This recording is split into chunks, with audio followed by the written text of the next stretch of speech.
Jewish Education in Media is pleased to present L'Chaim, a program that highlights the people, issues, and events of importance to the Jewish community. Now here is your host, Rabbi Mark Golub.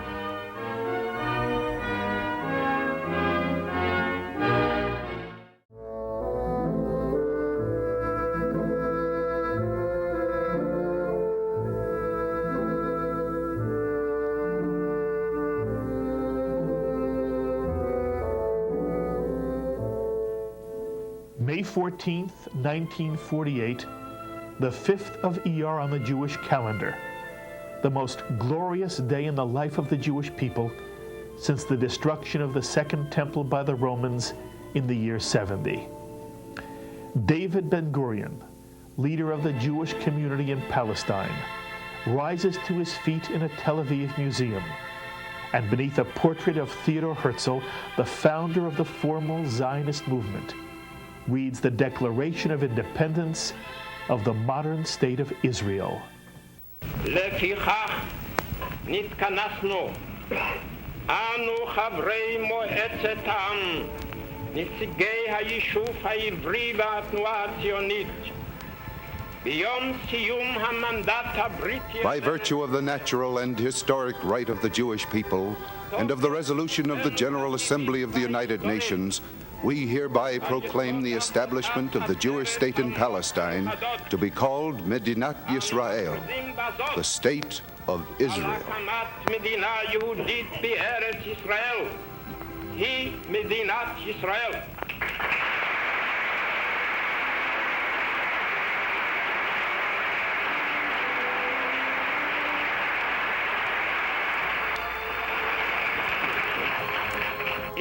Our call goes out to the Jewish people all over the world to rally to our side in the task of immigration and development, and to stand by us in the great struggle for the fulfillment of the dream of generations, for the redemption of Israel. With trust in Almighty God, we set our hand to this declaration at this session of the Provisional State Council on the soil of the homeland in the city of Tel Aviv on this Sabbath Eve, the 5th of the Hebrew month of Iyar, 5708, the 14th day of May, 1948.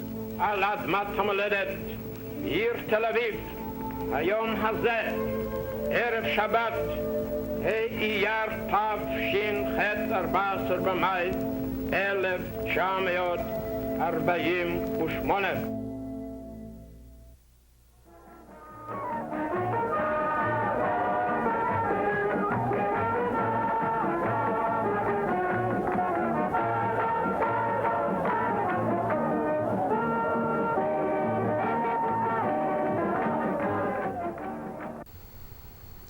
Not since the days of the Maccabees in the 2nd century BCE have the Jewish people had sovereignty over their ancient homeland, the land of Eretz Yisrael, and land that became their ancestral home more than 4,000 years ago. And it's interesting, for many Jews, Israel is at the center of their Jewish identity. And for most Jews, Israel does play a role in defining the Jewish people throughout the world. Well, we'd like you to hear the thoughts of one of the most beloved figures to have been on the world Jewish stage in the 20th century, a man who became the voice of the State of Israel as Israel's first ambassador to the United Nations, the late Abba Eban. Abba Eban was born in Cape Town, South Africa on February 2nd, 1915, and lived to be 87 years old, passing away on November 17th, 2002. As a young man, Mr. Eban left a most promising career in academic life at Cambridge University to join the Zionist effort. And it was the voice of Abba Eban which became Israel's voice at the UN during the momentous days of November 1947, when in Lake Success, New York, the world body voted to partition Palestine into 2 states, one of which would be the Jewish state of Israel. And it was Mr. Eban's extraordinary eloquence and his incomparable use of the English language which moved the world when he represented the State of Israel during the harrowing days of the Six-Day War of 1967. We wish the world to have no doubt of our readiness to exhaust every prospect, however fragile, of a diplomatic solution. And some of the prospects that were suggested were very fragile indeed. But as time went on, there was no doubt that our margin of general security was becoming smaller and smaller. And thus, on the morning of June the 5th, when Egyptian forces engaged us by air and land, bombarding the villages of Kisufim, Nahal Oz, and Tzur Ma'on, we knew that our limit of safety had been reached and perhaps passed, in accordance with her inherent right of self-defense, as formulated in Article 51 of the United Nations Charter. Israel responded defensively in full strength. Never in the history of nations has armed force been used in a more righteous or compelling cause. During his illustrious political career in Israel, Mr. Eban also served as Israel's ambassador to Washington and as its deputy prime minister. Beyond his diplomatic career, Ambassador Eban was also a highly respected historian, authoring numerous books. And he was also a major contributor to the world of television, helping to create and hosting a number of documentaries on Jewish history, including the wonderful PBS series Heritage, Civilization, and the Jews.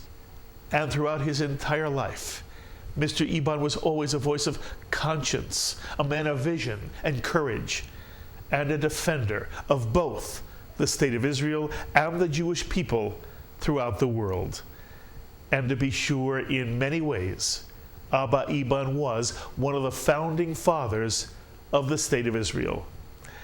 And so this week, as we honor the creation of Israel, we thought you'd like to hear a meeting I had with Mr. Eban a number of years before his passing, in which he spoke about the historic events leading up to the UN Partition Plan of 1947, the dramatic days of statehood in 1948, and his recollections of some of the giants who were responsible for the creation of the modern State of Israel.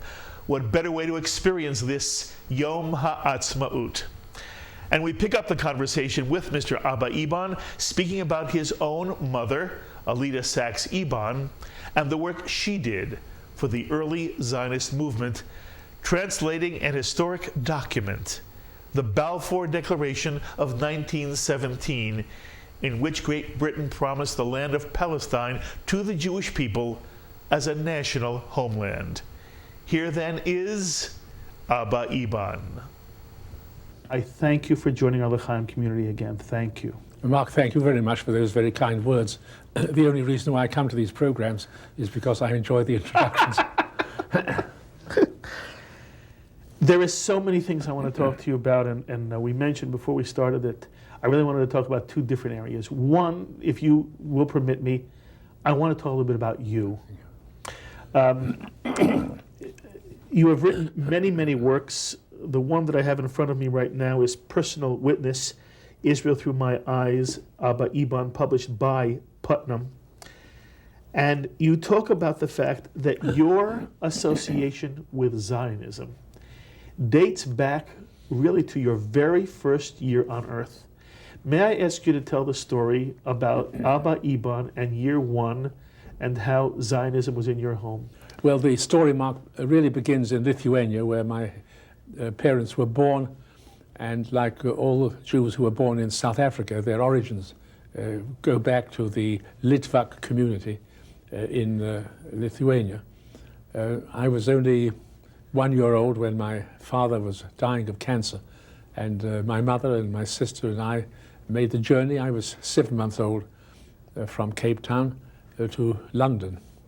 Therefore, I only spent 7 months of my life in South Africa, during which time my social contacts were very limited. And in London, my mother, seeking both consolation for the death of her husband and also a livelihood, found both of them difficult to obtain. And she found her way to the Zionist office in Piccadilly in London, where the Zionist leaders were struggling to get international recognition for their cause. And one night in November, a foggy night, as most nights are in London in November, she was called suddenly at midnight to the Zionist office in order to translate into Russian and French, in both of which she was proficient, what they called an important document. The document was the Balfour Declaration, November the 2nd, 1917, and she took what I call a Zionist decision, which was to leave me squalling in my cradle and to go off in the course of a Zionist duty. That, of course, was a great turning point in modern Jewish and Israeli history. This was the entry of the Jewish people for the first time into the law and politics of nations.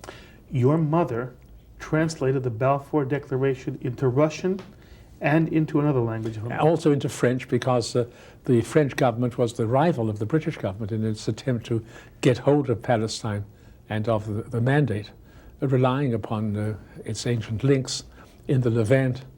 France is the protector of the Levantine states. But for the Zionists, it was most important to get it into British hands, because Britain, unlike France, was committed to the establishment of the Jewish national home. Your mother did remarry an Isaac Ebon, and you grew up in their home. Can you tell me what kind of Jewishness was in your home as you were growing up?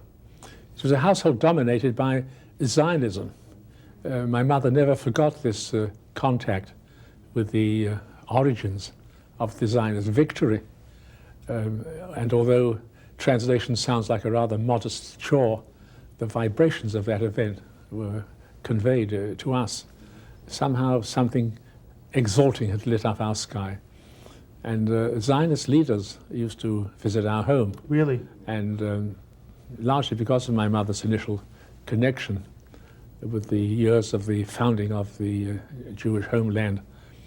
And therefore Zionism was the predominant theme on the Hebrew traditions and language. That was also a very special accent, because my grandfather, one of the very few Jews who arrived from South Africa without having enriched himself, wanted to dedicate his last years to the inculcation in me of his prodigious knowledge of the Hebrew language, of the Talmud, and even of the modern Hebrew revival. And this was literature. Yeah, this was Eliyahu Sachs, that was your my mother's father. Yes, Eliyahu Sachs, and the name Sachs still lives on amongst members of my family. My cousin Oliver Sachs, who I think is known to many readers and others, and those who watch television. So that was the story. And so he was interested in giving you Jewishness. Yes, especially the Hebrew language. I even learnt the alphabet of the Hebrew language before I'd mastered the English alphabet. And thanks to him, I've been bilingual ever since my youth. And of course, this has played an enormous part in my development and in all my associations, because when I look back on many Western Zionists who never became really rooted in Israeli politics and in Israeli culture, this question of language was very primordial. I remember when the Zionist leaders made a bid for people like Isaiah Berlin, for example, or Richard Kahn, the economist who was the great aide to the great Keynes. They used to say, how can we go to a country as intellectuals if we can neither understand what people say to us, nor can say what we think ourselves? If we are both dumb and deaf, how can we flourish as intellectuals? And therefore the gift of Hebrew speech at such an early date for me played a very crucial role in all my affinities later on. Fascinating. And excuse me again for pressing. Did your grandfather literally teach you to speak Hebrew? No, not to speak Hebrew. He used to take me through the Bible with delicate evasion of some of the more sensual passages, and not in the spirit even of Zionist fanaticism. He, of course, was enriched in his associations with Zionism. But for him, Hebrew was rather like what Greek and Latin were in the elite British schools, namely a classical example of beauty and eloquence. So he taught you how to read and understand Hebrew. How to read and understand, and from that it was a very easy transition to speak as well.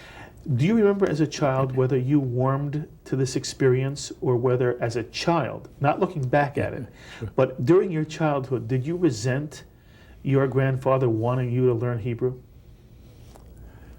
I think it was Bernard Shaw who once said that memories of childhood are much more pleasant than childhood itself. And I think there must have been two impulses. One of gratitude that I was being given some sort of a legacy, but of course the resentment of any normal boy who was much more alive to what was happening in his surroundings, with ambitious eyes on Oxford and Cambridge, at having his childhood moral and his sporting proclivities and capacities for mischief, all of these, as it were, preempted by the long, long weekend hours which had to be spent with my grandfather. In retrospect, they were very precious. Very precious indeed, sure. I think they really were the most formative influence on my life. Now, before we skip ahead to Cambridge, when your mother worked for the Zionist office in London, it wasn't just a Zionist office. She was working with Chaim Weizmann, Nachum Sokolov, and I guess through your home came some of the people who would later be giants of the Zionist movement. Oh yes, that's true. But of course, contact with Weizmann, who moved at the head of the movement with a kind of aristocratic sort of sense of mastery, and scholars like Sokolov and the others who joined, later on the labor leaders such as Dov Hoss and David Ben-Gurion, our home was a natural place for them to find refuge from the noise and bustle and sheer strangeness of the English environment. Do you remember liking them as they came through your life as a child? Yes, I remember being very impressed by them because they added to my knowledge and acquaintanceship with the biblical tradition. They added a sense of romance, identification with the Zionist pioneers who were seeking remedy and honor for the Jewish people far away. And one more question about this point in time of your life. At what point do you think you, as a young person, really begin to understand what the Zionist vision is all about? Well, I think in my boyhood, I remember in our house, I suppose in many houses in the Western Jews, I once analyzed what is meant by the word we when I say we and when I say us. Whom am I talking about? And then I understood when I say we and us, I really mean Jews. And with all due respect, I did not mean the wider British environment of my schools. And the fact that this sense of Zionist belongingness, this deep sense of attachment, survived even the blandishments of a great university at the apex of modern science, Cambridge. I think that proved that although a man must and should have different levels of loyalty, there is usually one loyalty that transcends all others. And with me it was the Jewish Zionist loyalty that transcended all others, so much so that when they came into conflict, as they did in the Second World War, when relations between Zionism and Britain became tense, and I felt I really had to put my work and myself in the same place as my faith. It was the Zionist faith that caused me to turn other interests and possibilities aside. Now we jump to Cambridge.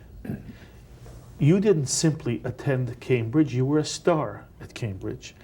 And at some point you had to make some decisions of your own as to what kind of career choices you would make.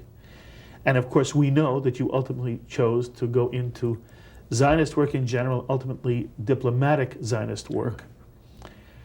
But was there ever a question, for example, did your mother, did your stepfather, did your family ever encourage you to go in one direction or another? And did anyone ever say to you, you have a brilliant career ahead of you in the secular world? Are you sure you want to head into this Jewish stuff?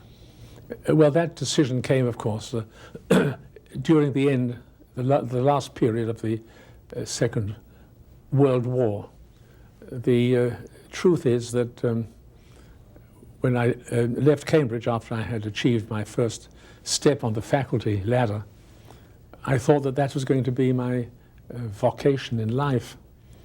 But when I had to face that issue after serving in Egypt and in the Palestine theater, in the Second World War, having reached a certain military rank, the rank of major, and having the absolute certainty of an academic career at Cambridge ahead of me, because I achieved whatever are the necessary distinctions for that, I then had to decide on my future.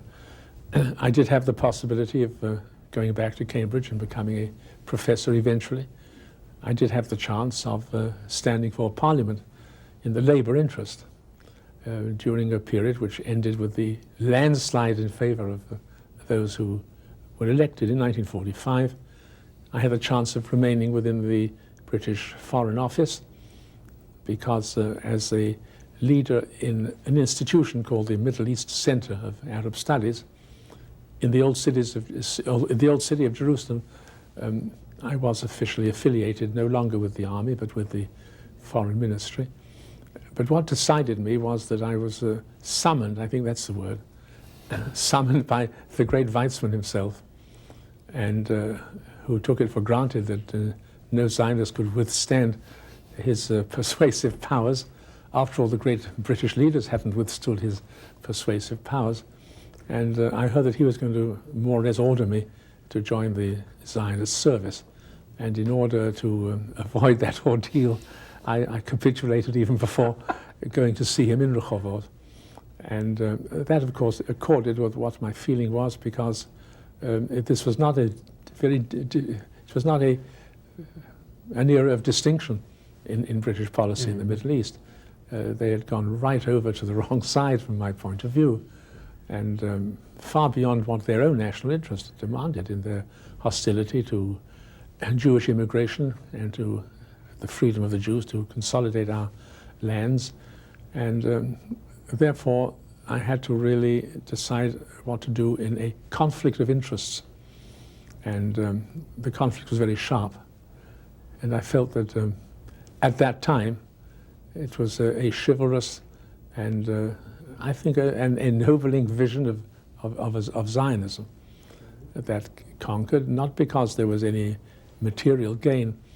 Probably in the utilitarian sense, I would have done better in these other three directions. But I felt then, and I've told young people since, that the time when young men should make what I call a poetic and not a prosaic decision. When you're young, ask yourself, what is the craziest possible thing that you can do, and do it. It's very romantic. You're a romantic, Abba Eban. Yes, I think that is true. I don't think anybody who attached himself at that time to Zionism can be called anything but romantic. There was nothing of what we would call in Hebrew cheshbon. There was nothing, there's no account to be settled. We never dreamt that we were going to have embassies and all these glittering appurtenances of statehood. It was not a selfish decision. It was certainly a decision. I think romantic is the best word. Now, Chaim Weizmann summons you, really, whether you make the decision or not, he wants you. Can you, in essence, what does he want of you? And how old? You're roughly in your early 20s, are you not? Yeah, I have 30 What does he years want of this young 20-year-old, brilliant Cambridge major? By the end of the war, I had married Susie in Cairo, and I was getting on for the ripe age of 30.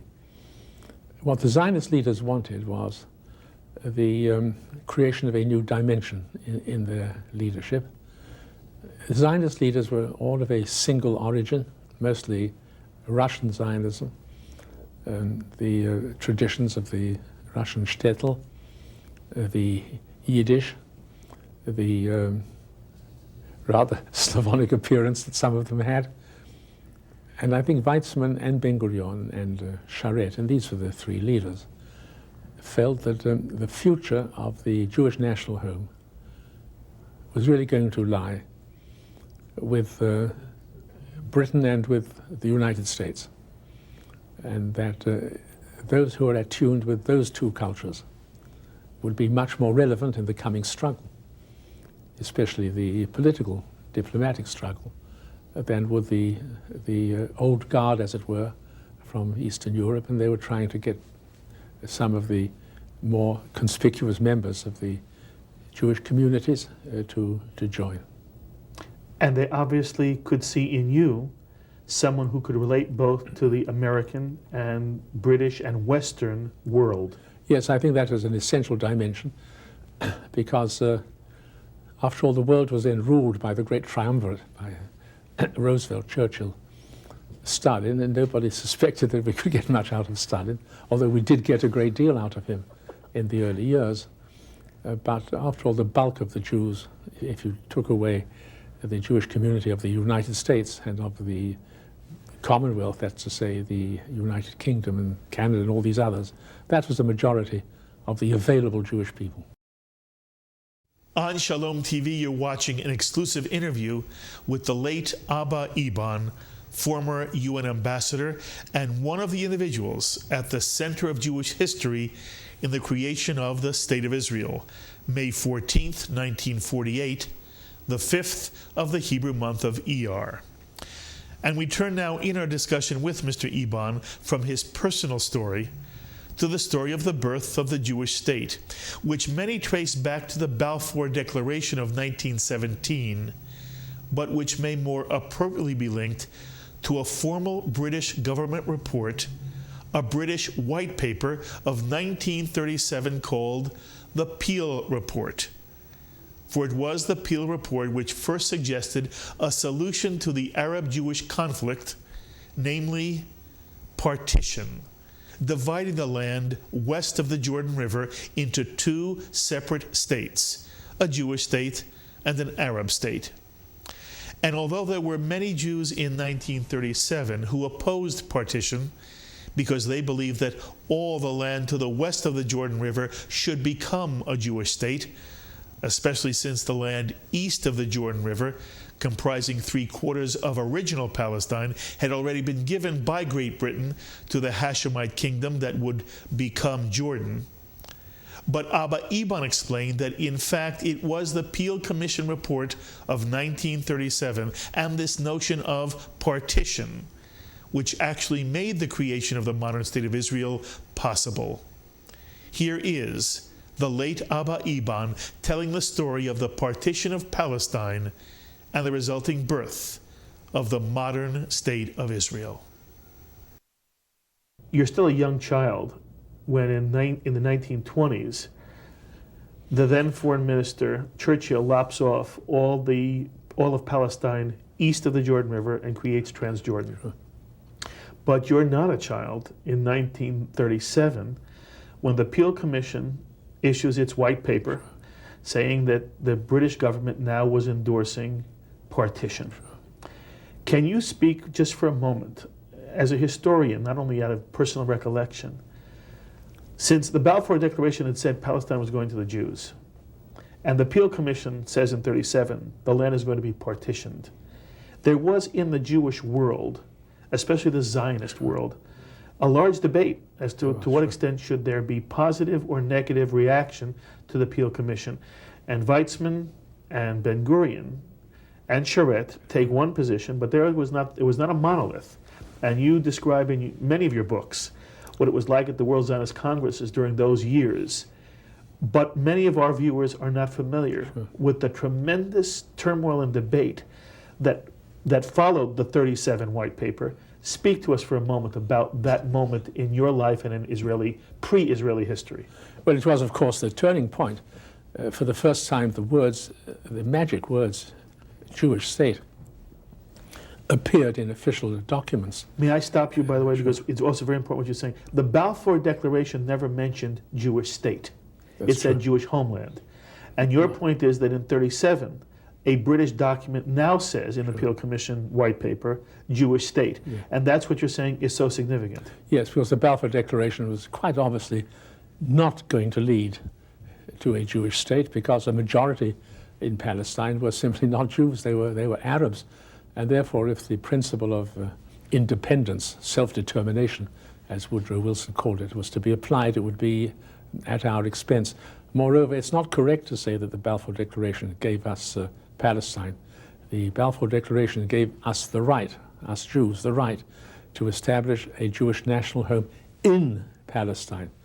So the partition was almost intrinsic to that definition. There was actually a proposal, as we now know, which Weizmann and Sokolov made, to use the words to make Palestine, to build Palestine as the Jewish national home, which would give us exclusive rights.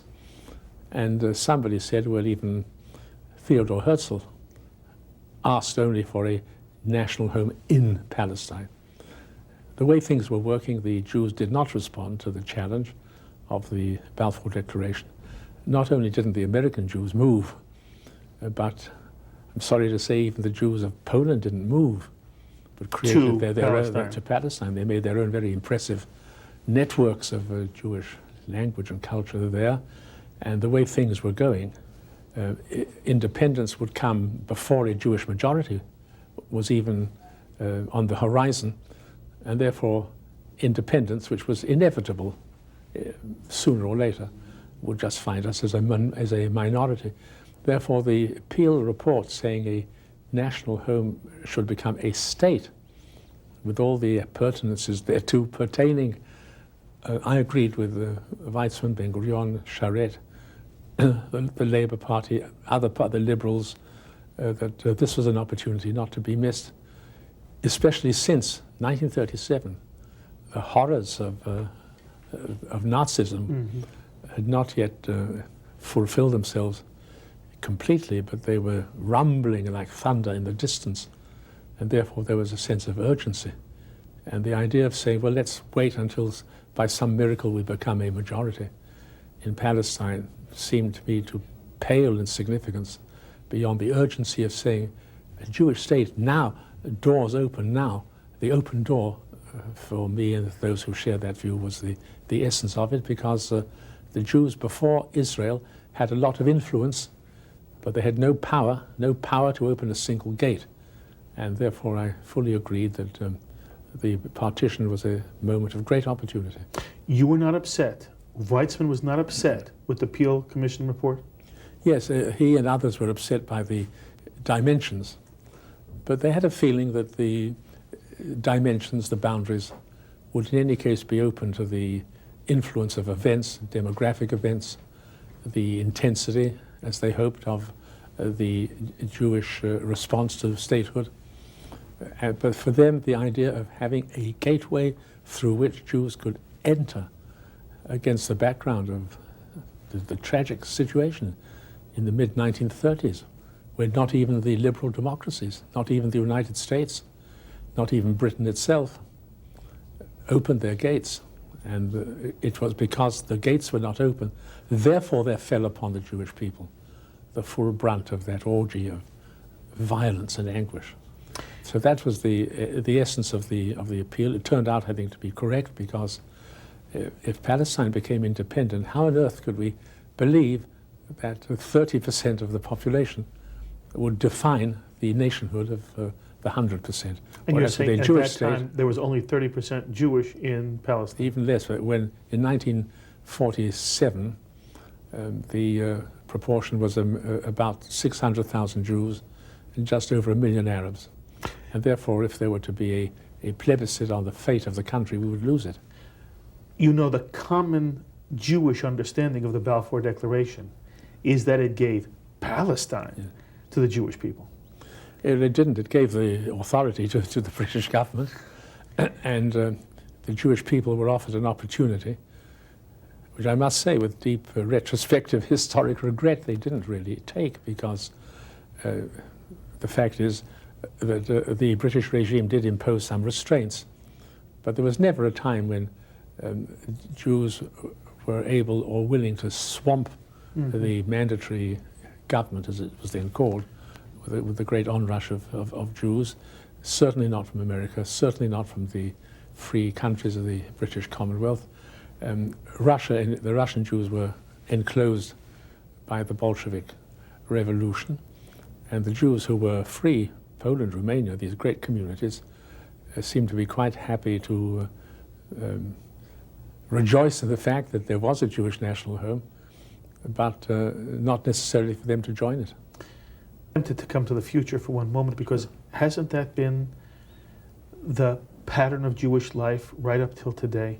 Oh, Haven't yes. Jews celebrated the existence of the State of Israel in the diaspora, Sure, yeah. all throughout the diaspora? But most Jews are very happy in their own communities outside of Israel. Yes, that is both the Jewish condition.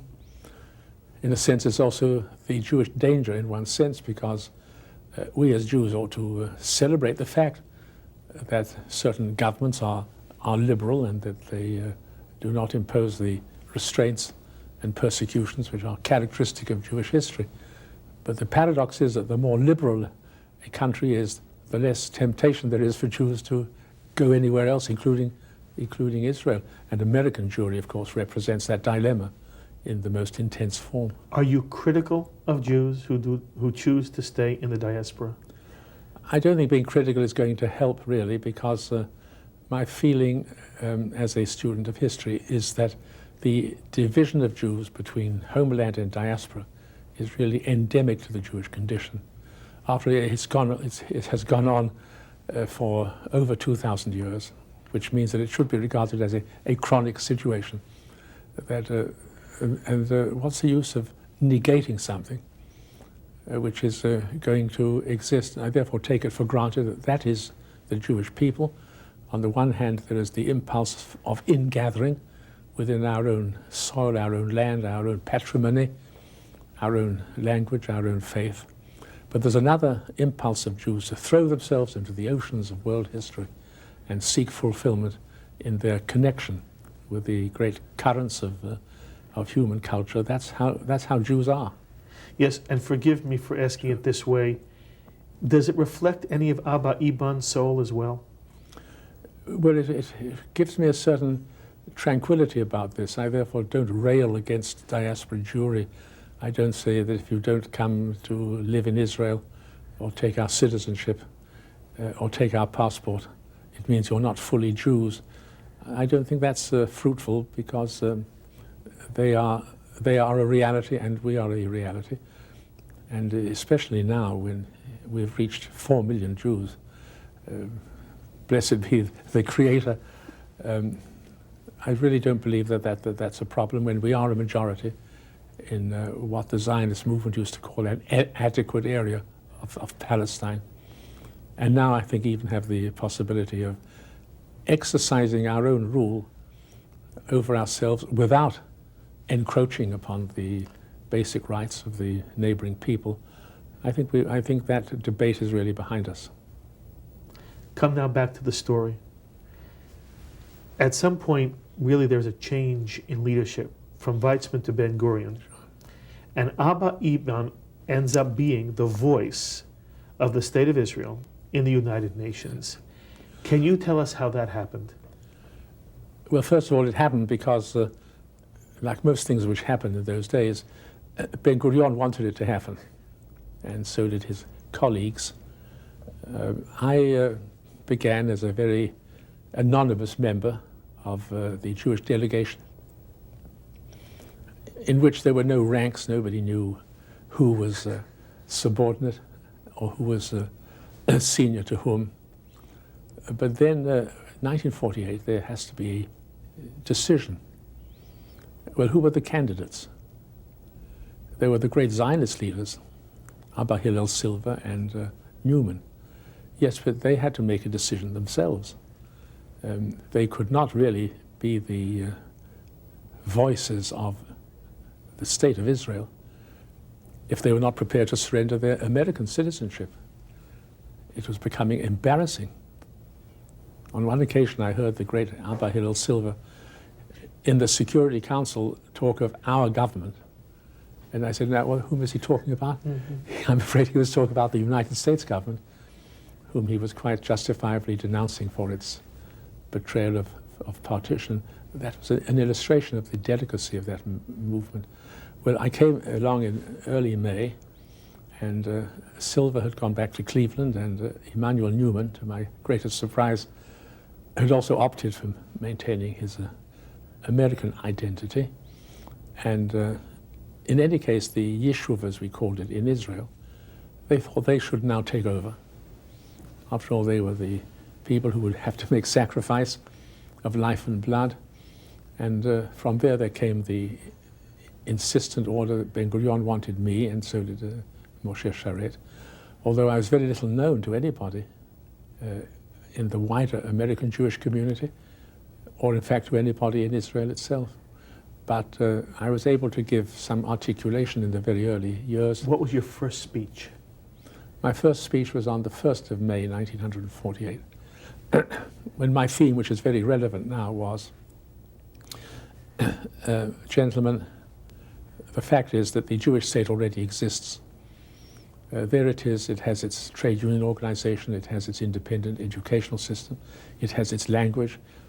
It has its flag. It has its anthem. It even has its election of leaders. All it needs is the cherry on the cake. It needs recognition. It needs status. It's impossible to go back to what happened before. Mm-hmm. When a country has reached the threshold of independence, it's not going to go back to the old servitude, in addition to which there was nobody wanting servitude from us, because the British had got totally fed up and intended to leave. The Americans were ruthless in their determination not to take over. They had quite enough with Greece and Turkey and didn't intend to impose themselves on the Middle East. Therefore, there was going to be a vacuum.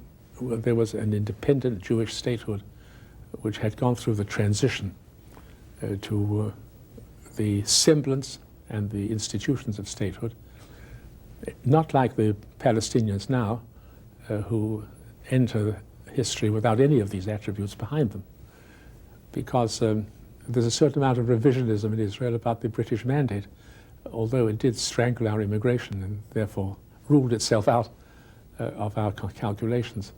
It did not prevent any of these things like our flag and our anthem, mm-hmm. and our trade union organization and our elected institutions and our language and all the rest. And to that extent it might have been unwilling, but it was a partner to an Israeli statehood that existed in substance, although not yet in form. Afghanistan? No. Argentina? Argentina? Abstention? Ethiopia? Abstain? France? Yes? I am confident on the way you will behave in a so serious decision taken by this assembly, because I am decided not to allow anybody to interfere in our decisions. South Africa? Yes. Soviet Union? Yes. United Kingdom? Abstain? Yes. United States? Venezuela? Yes. Yes. Yemen? No. Yugoslavia? Abstain. The resolution of the DUC Committee on Palestine was adopted by 33 votes, 13 against, 10 abstentions.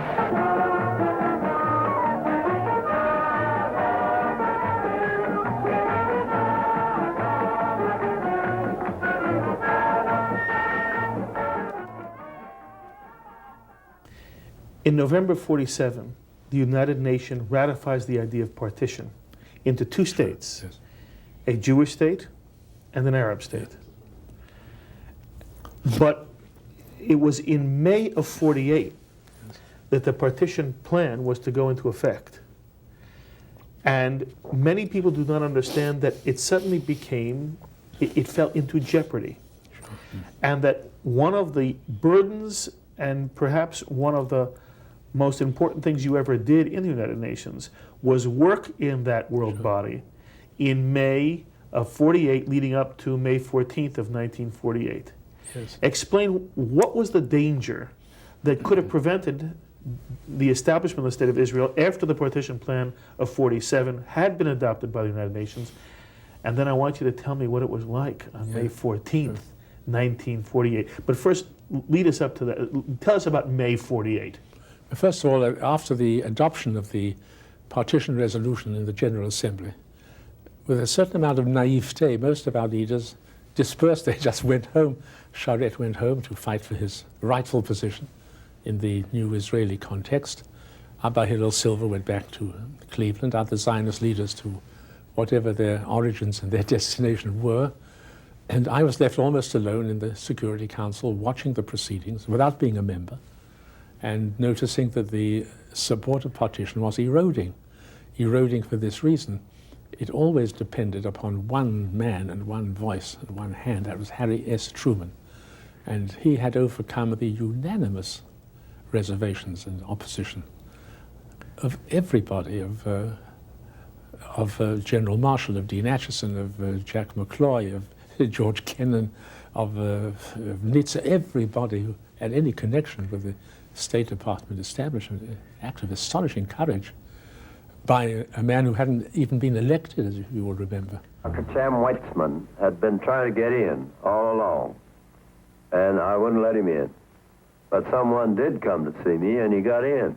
This man with whom I was in business was Eddie Jacobson, one of the finest men I ever had anything to do with. He came in, he stood around, didn't say very much, was as quiet as he could be, and I finally said, Eddie, what in the world's the matter with you? Have you at last come to get something? Well, because you never have asked me for anything since I've been in the White House and since we've been friends. And then he told me that he thought that I ought not to keep Dr. Weitzman out of the White House. He thought I ought to see him. And I told him that I would see the doctor, but he'd have to bring him in the side door. I didn't want any propaganda started on the thing. Dr. Weitzman's first name was C-H-A-I-M. And I didn't know how to pronounce it, so I called him Cham. Called him that to his face, and he liked it. He was a wonderful man, one of the wisest people I think I ever met. We had a long, long conversation, and he explained the situation from his viewpoint, and I listened to him very carefully, and at the same time I sent for Eddie Jacobson, and they both sat down and talked to me for a long, long time. When we were through, I said, all right, you two Jews have put it over on me, and I'm glad you have. Well, that was a very slender base, and as the dangers to our community increased, fighting, and let me say frankly, we were not doing very well on the battlefield in those early days. Many people felt that we had taken on too much, more than we could achieve. It was a wrong decision. We would be massacred. And then, as the French delegate, a great resistance leader, said to me, and then you'll expect that we, that's to say the United States and the other countries, will come and bail you out or find another refuge for you. That was the atmosphere. And the only thing that saved us was that there was a vacuum that nobody wanted to take over. And therefore we reached the month of May without any rival jurisdiction. And my task in the United Nations was to see that no international organization would seek jurisdiction, because I knew at that time, as Weitzman and others knew, that if we managed to establish our state, we would get presidential recognition. The president's view, Mr. Truman's view, was that he was not going to take responsibility for our becoming a state. If we decided with our own willpower to do that, then he would recognize something that a decision that already existed. And there we were, trying to get a filibuster. I remember going to one of our Latin American friends and saying we have to reach 6 o'clock, which is the end of British rule, by keeping intact that vacuum that nobody, least of all the United Nations, should say, hey, that's ours. Meaning Palestine would be ours. Right. Because that would deter Truman, and certainly the Soviet Union wouldn't have recognized us then. I asked this Latin American delegate, would you please make a very long speech of fill up 3 hours? And he said, my dear friend, for me a speech of 3 hours is not a filibuster, it's just a normal speech. And we reached 6 o'clock, and then we heard the voices from Jerusalem, Ben Gurion. With faith in Almighty God, we set our hand to this declaration on the 5th day of Iyar, 1948. a feeling that nobody can ever reproduce again. What did you feel like? I felt that we reached such a consummation of history that in relation to our condition only 2 years before, unbelievable, 2 years before, we were a despised minority. Nobody recognized our statehood. We hadn't recovered from the terrible anguish of the war. Thousands of our brethren were still walking through the horrible places of death and destruction. The United Nations had had a meeting in April 1945, San Francisco. Every nation behind its flag and behind its name, except the one nation that had suffered the most from the Nazi oppression. Within 2 years, our flag was going to be aloft. And the next morning, we went out into the summer sun, and I still have the feeling in my hands of the rope with which I put the flag on the flagpole. Of the United knowing Nations. that in that moment, the status of the Jewish people in history was irreversibly changed.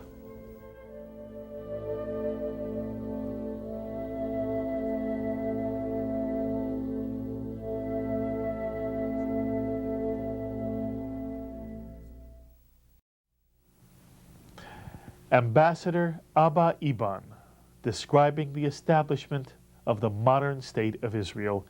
We hope you enjoyed hearing him on L'chaim.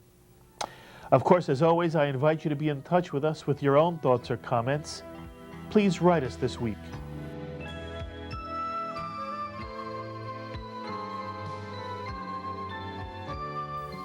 And so until the next time, for all of us who bring you L'chaim, I'm Mark Golub. Thank you for joining our L'chaim community, L'chaim to life.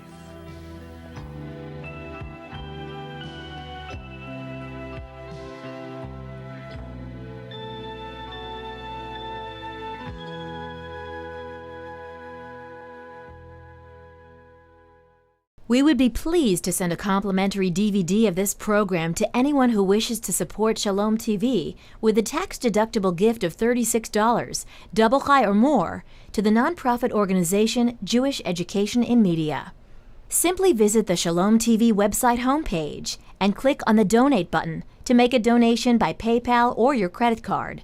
And please indicate the program for which you would like a DVD. Or you can send your tax-deductible check made out to GEM, Post Office Box 180, Riverdale Station, Bronx, New York, 10471. And again, please remember to indicate which program you would like to receive on DVD with our compliments.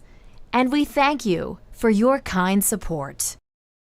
L'chaim is a presentation of Jewish Education in Media. Shut up!